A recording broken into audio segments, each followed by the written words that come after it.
August 30th, 2013, from Ribbit Media's full duplex studios in Providence, Rhode Island, this is NewsUndies.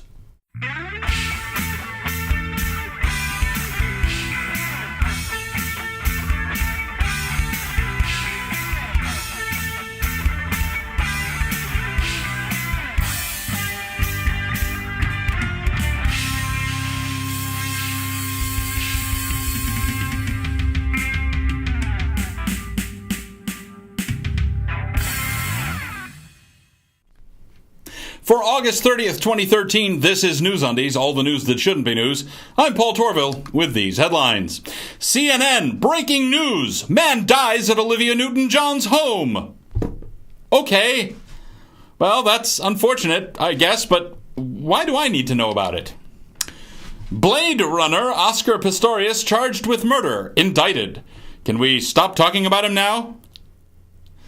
Bradley Manning convicted. Well, that's good. CNN reports 4 high school football deaths this summer. Okay, football is dangerous. Is the sky still blue, too? Old Bezow is at it again. Drug and weapons charges. I don't know. I'm beginning to think he just likes hearing his full name read into the official record of the court. Just in the miss of time, CNN's senior Woo correspondent, Dr. Oz, arrives at the scene of a traffic accident just in time to watch paramedics having everything under control. The death of confidentiality. CNN's morning crew wastes a couple of minutes yammering about how double-stuffed Oreos don't actually have double the cream filling. Seriously. Bradley Manning gets 35 years. As Chelsea Manning. Mubarak leaves prison. That was easy. News flash! Miley Cyrus is an adult female human raised on the values of Disney and Billy Ray Cyrus.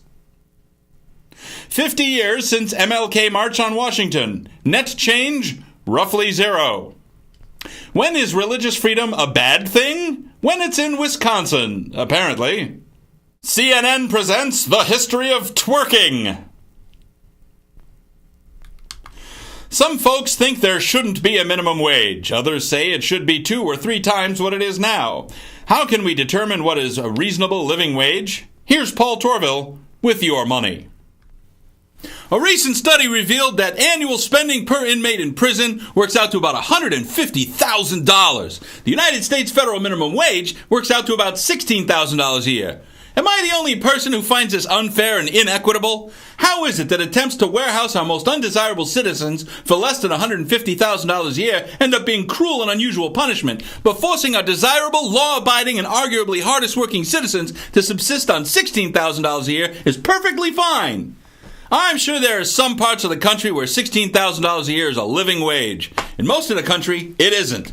For 2013, according to the Department of Health and Human Services, the official U.S. federal poverty level for annual income is a little under $12,000 for a single person. Using that as a baseline, $16,000 a year may seem like wretched excess, but it's not. It's a miserable scraping by existence lived in fear of anything ever going wrong. If you can afford the basic level of housing, meals, clothes, health care, security, and all the other things that come with a prison term for people we despise, how can we, in good conscience, deny those things to the people we're rooting for, who are trying to do things according to the rules? Think about this for a second. Where is the incentive for people at or near the bottom of the income ladder to play by the rules? Doesn't it seem to be a far better deal to live recklessly and deal with the consequences if you get caught? After all, how bad could it be to have all your basic needs met and never have to work another day in your life? For some, freedom is a small price to pay for that kind of security. I'm Paul Torville, and this was your money.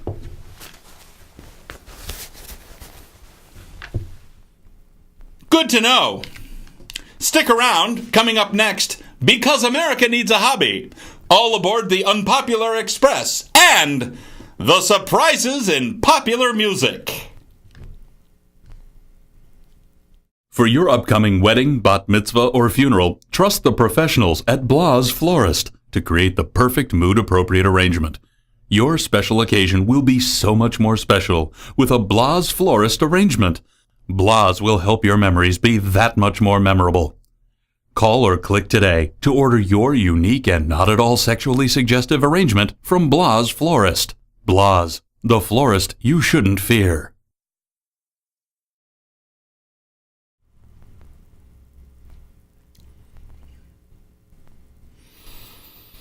Miley Cyrus. In case you were missing the government lies, dead and mangled soldiers coming home, the ceaseless expenditure, and the unbridled hypocrisy, it looks like we may be headed that way again, this time in Syria. Yes, Syria, whose capital Damascus is the oldest continuously inhabited city on earth. Thankfully, any effort to gain the submission of Syrian President Bashar al-Assad, will most likely end up in dropping the people's elbow on this historic city.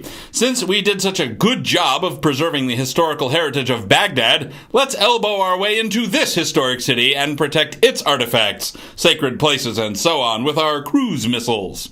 Can't we just capture Bashar al-Assad, the same way we did Osama bin Laden? You know, insert a SEAL team, brief contained firefight, extraction of Bashar Assad, dead or alive.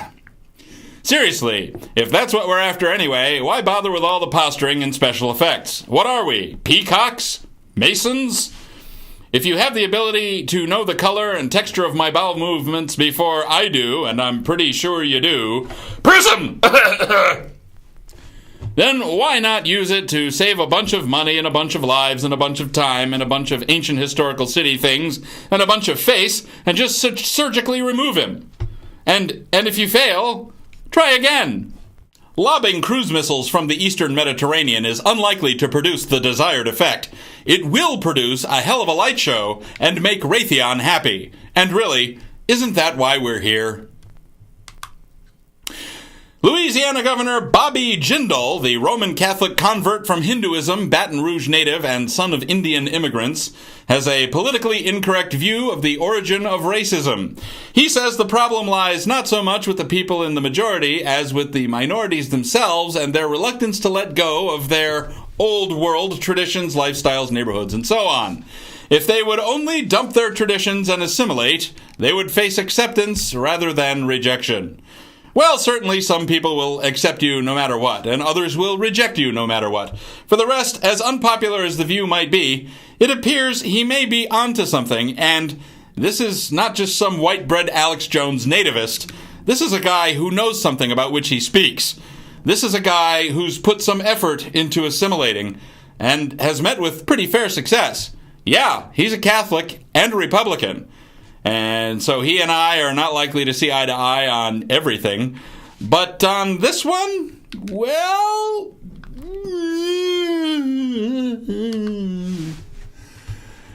Okay, the daughter of Billy Ray Cyrus and the son of Alan Thicke got busy and freaky on the MTV Video Music Awards. The entire universe seems to have had an opinion about it. Did the news media really need to tell us that an adult woman performed a choreographed dance routine with an adult man under contract? Did we really need to be told that sexually suggestive dancing has taken place on MTV? Here are Pig and Sheep with their thoughts.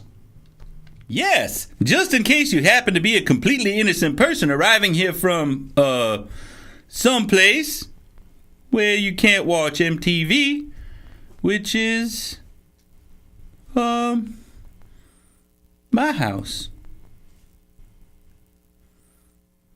No.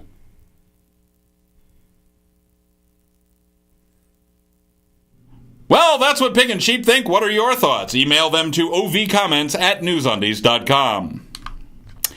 I'm guessing he wasn't going for my interpretation when he said this, but octogenarian televangelist Pat Robertson told a viewer who had written into his 700 Club program to end her relationship with her boyfriend because he's always going to be comparing you to those bosomy babes that are dancing around on those porn flicks, and you don't want to be competing against something like that. To me, this is either the voice of experience or the voice of someone talking out of their ass. Neither opinion is particularly flattering to Pat. You see, she caught him watching porn, asked him not to do that anymore, and caught him watching porn again. So, yeah, end of the world type stuff. Robertson stumbled around in the shoulder-high weeds of drug addiction and how talking is insufficient, and there needs to be some kind of deliverance process that goes on. And then he talked about porn addiction, saying, quote, "Porn is an incredible addiction because it touches a natural human desire. It just expands it and makes it so glamorous," end quote. I'm guessing Pat Robertson is a porn addict. Stay tuned, still to come, important tennis. I'm pretty sure it's German. And, so, what, just roll him down a hill? Have you been injured in an accident, or can you pretend to have been? If so, we may be entitled to 40% of any settlement you receive.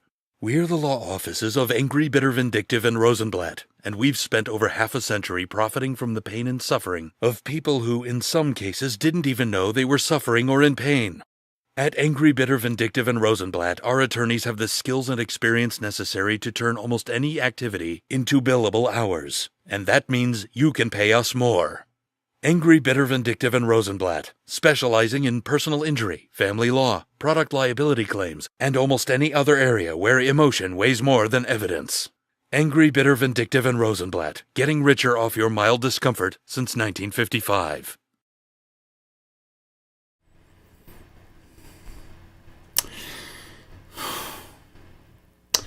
Justin Timberlake. And now, here's Moose Weintraub with a Sports Half Minute. Moose Weintraub Sports Half Minute. It's a whole half minute of sports. 30 seconds of sports. Moose Weintraub Sports Half Minute. This is your Sports Half Minute. I'm Moose Weintraub. 40 years later, it turns out the most pointless tennis match ever was thrown because of pressure from the mob.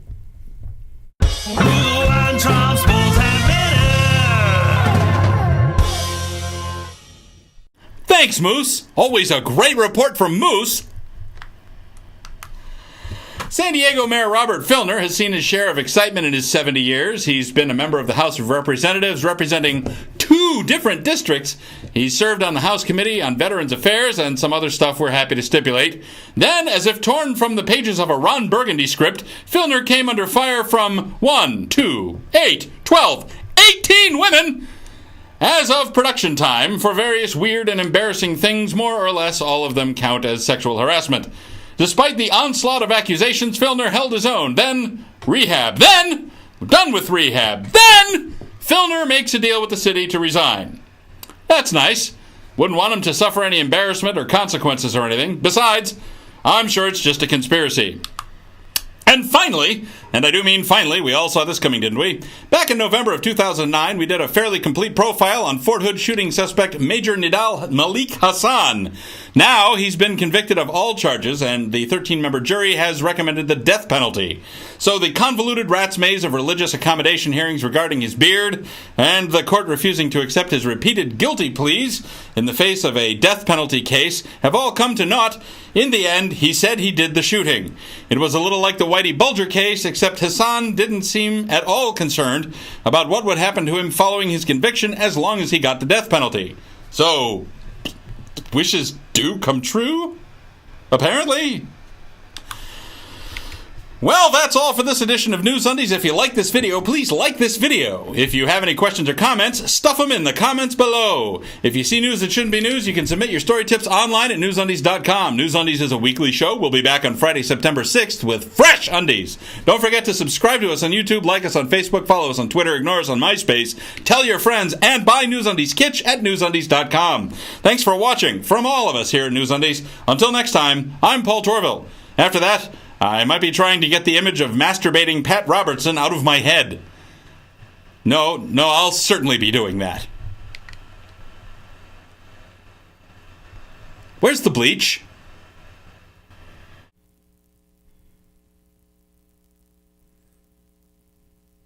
So this was necessary, having me come all the way down here just to say no.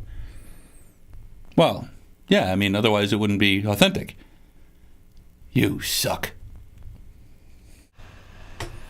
There should be bleach.